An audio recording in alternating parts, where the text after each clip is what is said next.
ထိုမိန်းကလေးသည်မြေအောက်ယထာစီးနေစဉ်သူမအားခေါင်းတွင်ပတ်တီးများပတ်ထားသောအမျိုးသမီးတဦးစိုက်ကြည့်နေသည်ကိုရုတ်တရက်သတိပြုမိခဲ့သည်။ သည်ချက်ချင်းပင်စိတ်မသက်မသာဖြစ်သွားသည်။သူမသည်ယထာပေါ်မှအမြန်ဆင်းပြီးအခြားမြေအောက်ယထာတစ်စင်းသို့ပြောင်းစီးခဲ့သည်။သို့သောသူမအံ့ဩသွားသည်မှာထိုထူးဆန်းသောအမျိုးသမီးသည်မကြာမီသူမနောက်သို့လိုက်လာပြီးသူမ၏နှာခေါင်းမြင်များလှပကြောင်းကိုတွတ်တွတ်ချီးမွမ်းနေခဲ့သည်။ထိုအမျိုးသမီး၏ထူးဆန်းသောပုံစံကိုမြင်ပြီးသည်ပြန်လည်တုံ့ပြန်ရန်မဝင်ရဲခဲ့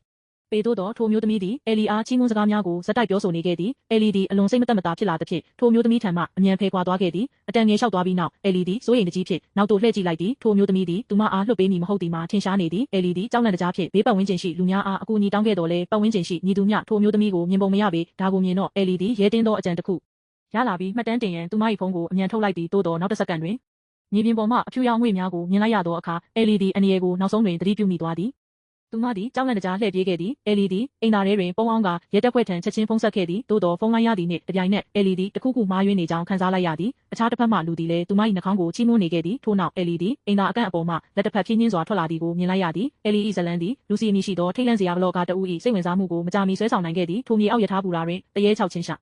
မရှိအတီးပြုရန်လူစီသည်ဘူတာယုံသို့ကိုယ်တိုင်သွားရောက်ခဲ့သည်။သို့တော်ထိုအချိန်တွင်ဘူတာယုံကိုပိတ်ထားပြီးဖြစ်သည်။လူစီသည်အလွန်ကြောက်ရွံ့နေခဲ့သည်။ထိုအချိန်တွင်မျက်နှာကျက်မီးများရုတ်တရက်လင်းထိန်လာသည်။ထို့နောက်လူစီသည်အမျိုးသားတဦးကိုတွေ့ရှိခဲ့တော်လဲယခင်ကထိုနေရာတွင်မည်သူမျှမရှိခဲ့ကြောင်းသူမရှင်းရှင်းလင်းလင်းမှတ်မိနေသည်။ဤအမျိုးသားသည်အမှန်တကယ်မည်သူနှင့်ယထာဆိုင်ရောက်မိကြေညာတံထွက်ပေါ်လာသည်နှင့်လူစီသည်ဘူတာယုံအတွင်းသို့အမြန်ပြေးဝင်သွားခဲ့သည်။ထိုမျိုးသားနှင့်ဝေးကွာအားသွားသည်ကိုမြင်တော့မှလူစီသည်တက်ပြင်းချနိုင်တော့သည်။သို့သောနောက်တစ်စက္ကန့်တွင်ထိုမျိုးသားသည်လူစီ၏ရှေ့တဲ့တွင်ကြောက်မက်ဖွယ်ကောင်းစွာပေါ်လာခဲ့သည်။လူစီသည်အနှဲငယ်ကြောက်လန့်သွားသည်